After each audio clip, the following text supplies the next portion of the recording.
Hello and welcome to All About Billings. We are a show dedicated to discovering the people who make Billings a great place to work and live.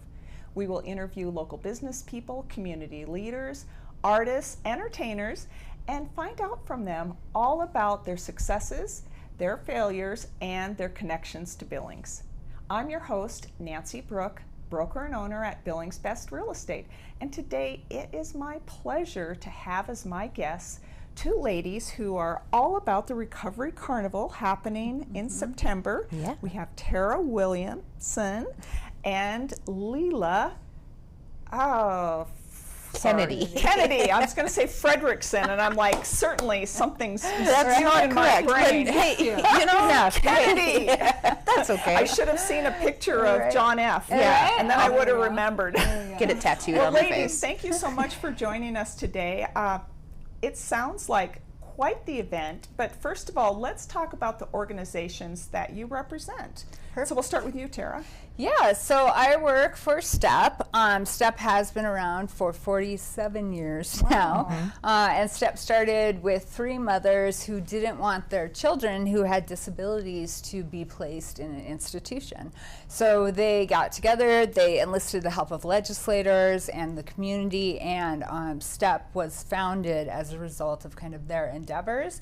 And then that's led since to legislation that's passed, block grant funding, federal block grant funding that's been assigned to services to provide services for children who have disabilities, and then has been extended on to adults with developmental disabilities. So we started that many, many years ago.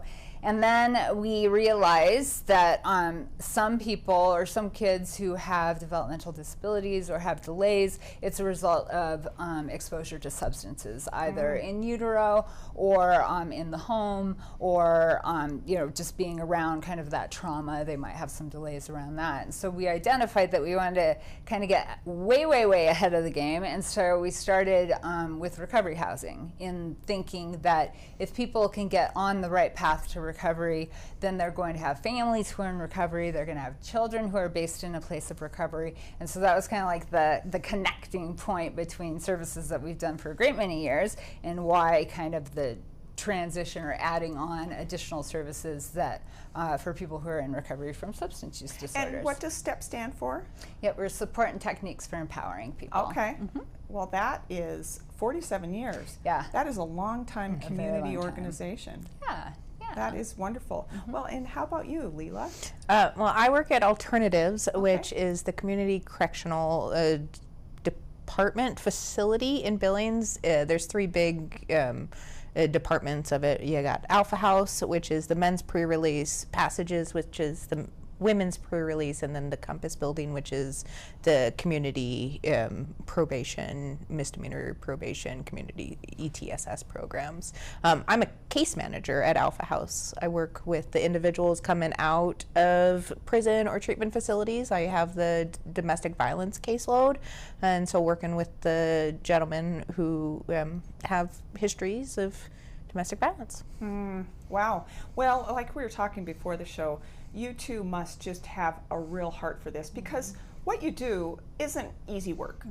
It's really very intense, and you have to be all in every day, I imagine. What got you started in this work, Tara? Oh, in this work? Oh, goodness. Well, I was... Oh gosh, well, when I was very young, so I come from a family who's been impacted from substance use. My biological mother was in prison for a lot of my life for a meth addiction that she struggled with. And then I too am in recovery, and have been in recovery for 26 years now. Oh, congratulations. Thank you. And so being on both those sides of being a child of a parent who struggled with substance use disorder, and then being myself a person in recovery, I felt that I could have some things to offer and some lived experience to offer with other people who have struggled in both of those arenas. So Tara has been a community pillar in the recovery world for years.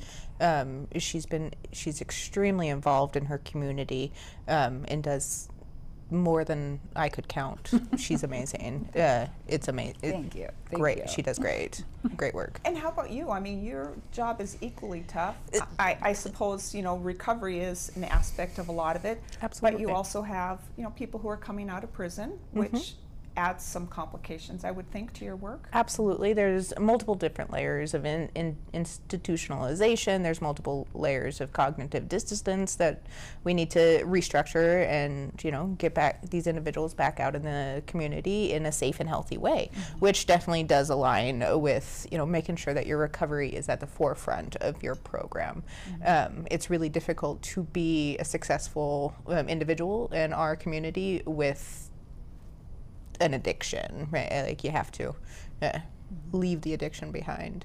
Well, because your focus becomes on feeding the addiction, and that can fray lots of elements of life, right? Absolutely, absolutely. I didn't get into corrections until I started at Alpha House, actually. I previously worked with Tara at STEP, and I wrote my master's thesis on the social inclusion benefits for at-risk individuals, specifically individuals with disabilities. And then, just kind of ran with it. So I worked at a Boys and Girls Club, and then when I moved back to Billings, I wanted to get back in the human services field. And a lot of my experiences in education works with this job. So it must just be like rewarding when you do help people, but also it can probably feel overwhelming at the same time, right? Because there's probably so many people that need help, and maybe some of them don't maybe follow through. Yeah, and there's, I think it's focusing on the successes, right? So for sure. We have one person in our program who I always think of who came to us. He was living in his car. His boss called us and said, I have one of my employees, he's one of my best employees, but he's really struggling with the substance use disorder. Can you help him? And we got him in, and he has like almost 5 years, I think now, and he's helped, I don't even know how many people at this point. So it's like, maybe we only helped one person, but because we helped that one person, he's gone on to help this many people, and those people have gone on to help those many people. So even though it seems somewhat disheartening at times, it's amazing the impact that we can have if we just help that one person. And then you do have heartbreaking. We had a person in our program who was 18 years old, and he died. He wasn't in our home when he died, but he overdosed on drugs on his 18th birthday, which happened to coincide with my 25th recovery birthday. So it was like a weird, like this kid who was 18, and I've been in recovery longer than he was alive. So you have the heartbreaks, but then you have, you got to focus on the amazing miracles that can happen, and then to see people's lives just completely turn around, and to see that people are everywhere in recovery that you might not even know are in recovery, because they're just, that's not how they identify. I don't identify first as a person in recovery. I identify first as, a person who does nonprofit work. I teach yoga. I'm an artist. So it's like, it's not how I define myself. And we want other people to know that it's totally possible to live a huge fulfilled life and be in recovery and contribute to your community. Absolutely. That's a really good point. I think Tara said it best with saying we celebrate the small wins, and that's how you can measure any sort of progress. Look at the small wins and learn from the mistakes that you make. That's what being in recovery is about. Learning what works for you and making it work. It's really, and when that light bulb pops on with people and they're like, oh, I get it now. It's the best thing that. Well, I would imagine that there's a lot of pain and discomfort with people who are actively, in a bad situation with drugs or alcohol. Do they have some resistance of even making that change sometimes? I mean, is sometimes that kind of the hurdle to overcome, just having them see that there's something more beyond? Yes. May I take this one? Sorry. Yes. One of the assessment tools that we use at Alternatives is called the Eureka, which assesses the stage of change for people. We have a lot of individuals in the homes who are in what we call the pre-contemplative stage of change, thinking that I don't have a problem, everybody else has a problem around me, right? So we get a lot of individuals who are in the pre-contemplative stage, but we also have individuals who are in the contemplative stage. Well, maybe I should change, maybe I do have a problem. It's meeting individuals where they're at and working with them where they're at, not saying, okay, well, you have a problem, you have to come up here with me, right? No, let's talk about, you know, maybe let's look at your behaviors, and do you want different outcomes than what you've had? And we like to think of it as that we planted a seed, right? So even if people aren't at the place yet to, you know, recovery isn't like I started using substances and then I stopped. Like it doesn't always look like that. There's a lot of kind of dips and flows and ebbs and waves. And so if we can just plant one seed that they'll have to look back on of like, oh yeah, I did achieve a length of time of recovery. I did see these changes in my life that eventually they'll know where to go back to. And then we also, that lived experience piece is so important because it's like, I know where you've been. I know what this feels like. And if I can do it, then you can do it too. So that's like a huge part, and that's why we have a lot of peer supporters who have that lived experience, who can be like, you know, I'm not telling you to do anything that I haven't had to do myself. And it's easier to know when someone's speaking from a place of having experienced it rather than, you know, a doctor or a physician or someone who has no experience with it. Right. Then they might be compassionate about it, but they they haven't walked into this person's shoes, you know. So I can understand that. It's one of the great reasons why we are doing the Recovery Carnival, you know, the 3rd annual, to be a resource for individuals who are in recovery, right?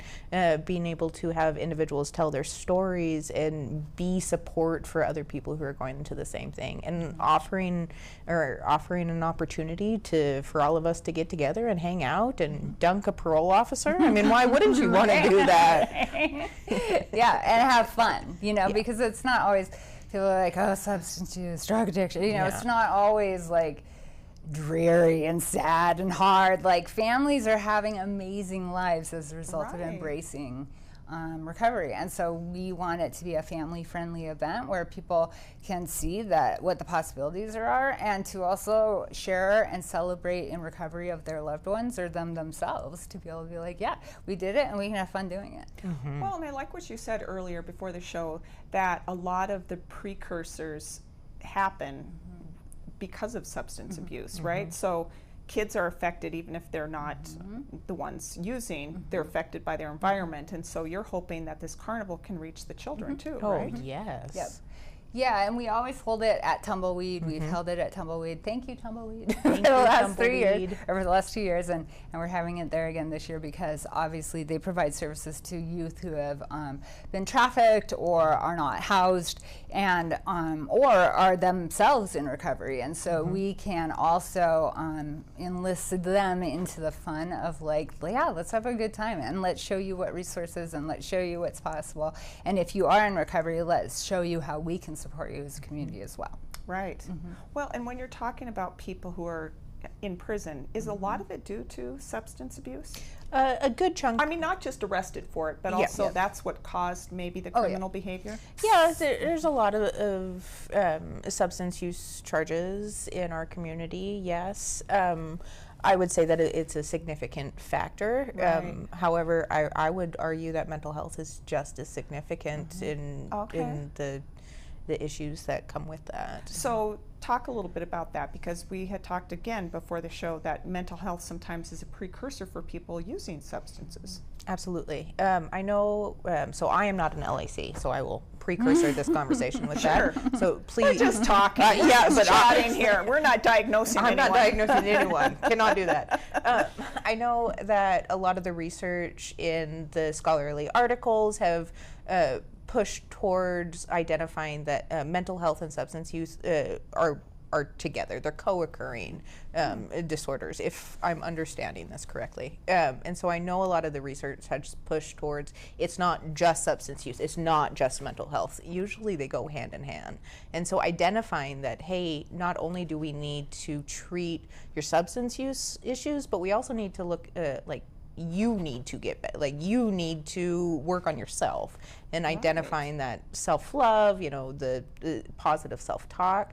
A lot of these individuals who are incarcerated have really negative self-talk and talk negatively, not just about themselves, but about their families and their friends. And getting away from that is, I think that it helps with substance abuse. In my opinion, I'm less likely to go out and do meth if I like myself.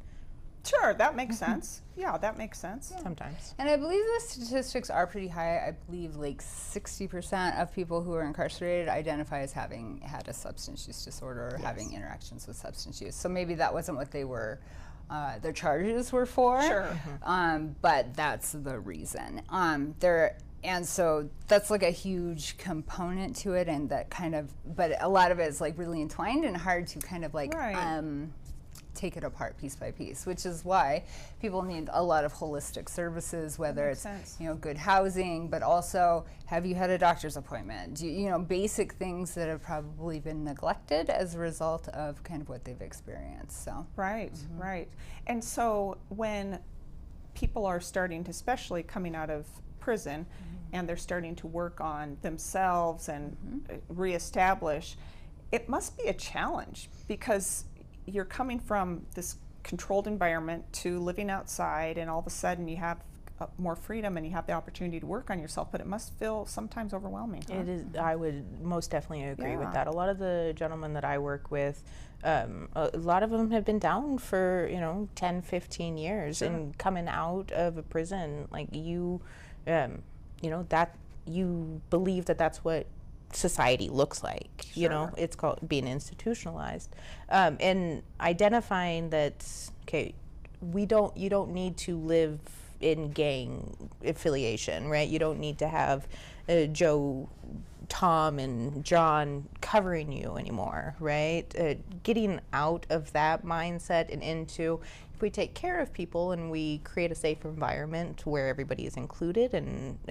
supported, chances are you're going to have a better chance than if you hate everyone and isolate by yourself, which a lot of people do coming out of prison, because it is scary.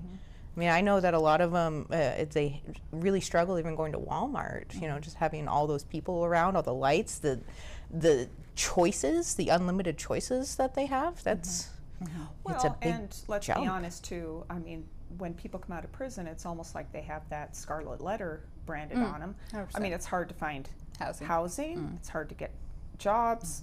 It's hard to, like, I'm a licensed professional in real estate. You probably can't get a license for a lot of professions because of it. And sometimes you can overcome that, but it must be hard. And so I can understand, having overcome all this, that then you're giving up the thing that maybe soothes you, even though it's kind of destroying you too. It must just be so challenging. And I mean, bless you for having the heart to work with people. And the legislator, our current legislator is, or legislators are focusing on reentry. Reentry is becoming more addressed, because they realize that there is that weird silo, right? Where people are experiencing this and then they're trying to transition here, and there's a huge gap, and so many people fall through the gap. So currently there's been a lot of bills in this last session that we're kind of starting to try to look at, like, how are we reentering people, and how do we do it in a more mindful way? And peer support is a great way to start that. Huge. Sure, because again, people who've walked in their shoes. Yeah, and it's walking them directly from the facility into the community, so they don't get lost in that gap.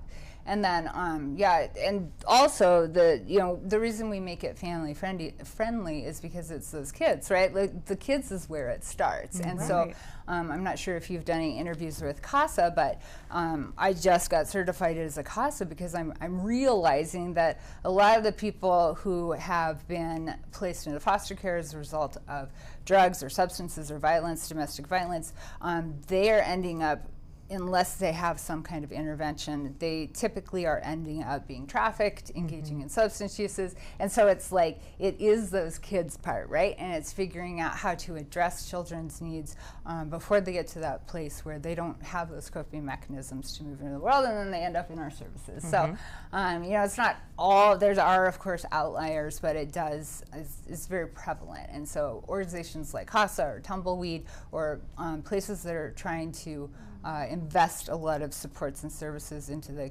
kids, is really where that's the beginning, right? That prevention portion. So, so we're trying to look at the whole continuum, right? We're trying to get the kids there so that they can see that recovery is possible. We're trying to get the people who are currently receiving services there to see that recovery is possible, and we're trying to get the people in there who have some established recovery so that they can share what their experience is with the whole group. So just from your perspectives, what is an effective way to prevent kids from going down the wrong path? I mean, I'm sure, just like you guys, I mean, we all experimented when we were young with whatever we experimented with, but some of us end up hooked and some of us don't, whoever knows why, but some kids get started early and just don't seem to even have a chance.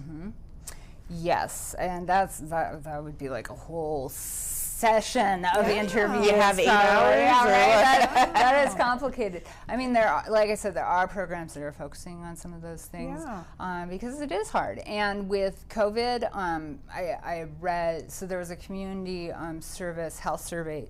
community health survey taken in 23, so pretty much right after COVID, that said that 43% of Yellowstone people surveyed had been impacted by substance use, right?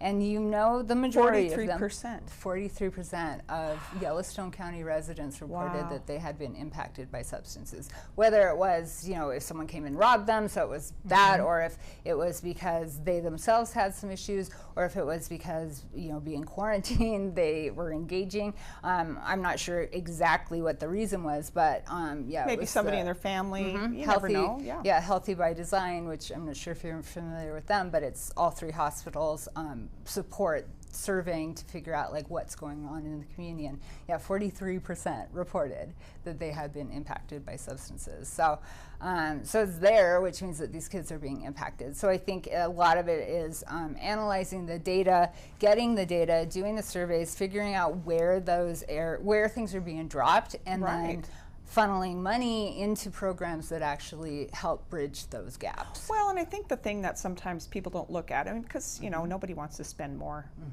taxes if you don't have to. But I think the thing that people don't realize is if you can prevent people from going down this path, then you won't have this really expensive issue. I remember some stats from Head Start from years and years ago, decades ago, and they said if you get a kid involved in Head Start, the chances of them ending up in jail are significantly less than somebody in this equal situation, and it saves you, I don't even know, hundreds of thousands of dollars. It's $35,000 a year to incarcerate an individual. So just imagine. Go ahead. I can talk. And that seems cheap. I can't imagine it's not more than that, really. The last information that I had was 35,000, which is still a lot of money. To answer the question that you had asked earlier about what we can do to help children, I'm a firm believer that structure is always really beneficial for children.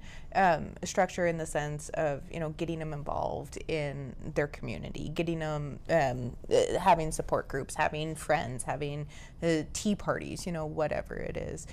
Using Head Start is a great example of getting that structure and that routine, and also socio-emotional health and social-emotional learning will always, in my opinion, will always reduce substance use because it's easier to cope with your emotions when I know what emotions I'm having rather than just take a drink. So just being aware and not necessarily trying to hide them because if I know that awful, if or you feel bad or you feel mad, or if I know that every time that I get mad then I want to go take a drink of whiskey, if I identify my feelings, I can be proactive and preventative of not drinking whiskey because A, I'm not angry, and B, I know that that's my coping skill, and I can find new coping skills about it. Right. Well, yeah, I can see that. And I mean, if you've been doing it for 5, 10, 20 years, it might take you a little while to. Absolutely. And that's why people like you are around to help people and the mentors that they can have through your organizations. Yep. And there's also, I think we'd be remiss not just because there's a cultural piece as well, right? So there's organizations like we need to be upholding some traditions for people's different cultures, and you know, that needs to be looked at as well. So we have the Billings Urban Indian Health Center. We have different organizations here that kind of address some of those needs. We were speaking about Angela's Piazza, that is getting, you know, young Native women together to be able to identify like those traditions and how it feels, and touching base on that, and telling stories and how to maintain feel empowered in themselves. And so that's a huge piece as well, and it's definitely one that needs to be emphasized in any of these programs that are being implemented. There needs to be asked that question of how are we adapting to meet the needs of cultures that aren't are all of our current cultures being represented in whatever program it is that's being created. Well, and I hear what you're saying too, because it's not even just trying to be respectful of their culture. You can't reach them if you don't understand where they're coming from. I mean, I think that's the point. And if you have something, you know, it'd be like you're talking Russian to somebody. They don't get it. So they need to have something that relates to who they are. Yes. And it's like that like we were talking about the living experience, right? Like it's a lot easier to relate to people if they're like, I know where you've been. I've involved in your culture. You can do this too. This is how I did it, and how this is how I used our traditional culture to be able to achieve my recovery. So. Well, and the big party, Recovery Carnival. Yes. So how do people go? Where do they go? Please come. What are the times? Right? Perfect. We have a very interesting end time. 7:45. Get out of here. Yeah. So it'll be September 12th. And it's going to be held at Tumbleweed, which it has been held the previous 2 years. We have Dunker Parole Officer, which is always very popular. We have axe throwing, and we have climbing wall, outdoor climbing wall. The kids love the outdoor climbing wall. And then the only it's for free and for fun. So this isn't a fundraiser. No one's getting rich off this. This is just a way to get people to know about the resources in their communities. So if people want a table at the event, they need to have a game. So everyone brings their own different game. We've had like cakewalks, we've had bingo, we've had all sorts. I heard someone say they were gonna maybe do a spoon game, like how long can you hold the spoon on your nose? And if you hold it for like a minute, then you get a prize. So that's the only requirement to come represent your organization and get the word out about your recovery services that you provide, is that you bring a game. Well, and approximately how many people show up for this? Yeah, last year we probably had like 150. Yeah. Wow. Yeah. That's amazing. Yeah. We'll also have Shandy's Snack Shack. They are gracious enough to provide, they're doing 150 meals for the community, and once we're out of the tickets, it'll be $5 a meal for low income, which I'm really excited about. And then we'll have finger food to eat. You will not leave hungry, which I'm very excited about. Nobody's going to leave hungry. We have food. We're going to have a band. We'll have Who the Ute is Chet. He plays the ukulele. Oh, interesting. I don't think I've ever heard a ukulele. Oh, he's great. Absolutely fantastic. He's part of the Octopi Drive-By group that are in Billings. And then we'll have a DJ for live music, and we're going to have a kick butt playlist. Awesome. So 4 to 7:45 at Tumbleweed on September 12th. Correct. And if you miss it, that's okay. We'll be there next year. Next year, it'll be there again. And in the meantime, if you have any questions on recovery or have family members, I mean, are you guys a resource for that as well? Very much so. Very much so. Yes, absolutely. Yeah, and they can, even if people are looking for recovery housing, they can look on our website. We have an online application. They can fill the application online. if anyone has a whole bunch of funding that they would like to send our way, we have a 150-person wait list for our recovery homes. And then we actually have a 100-person wait list in our family education support homes. So we're always looking for donors, and we're always looking to collaborate with people if they're interested in contributing to our mission, vision, and values. Well, that's wonderful. Well, ladies, thank you so much. I learned so much today about recovery in our community, really awesome meeting you both. Yeah. It's nice to meet you. And everybody, we appreciate that you joined us today, and we look forward to seeing you next time on All About Billings.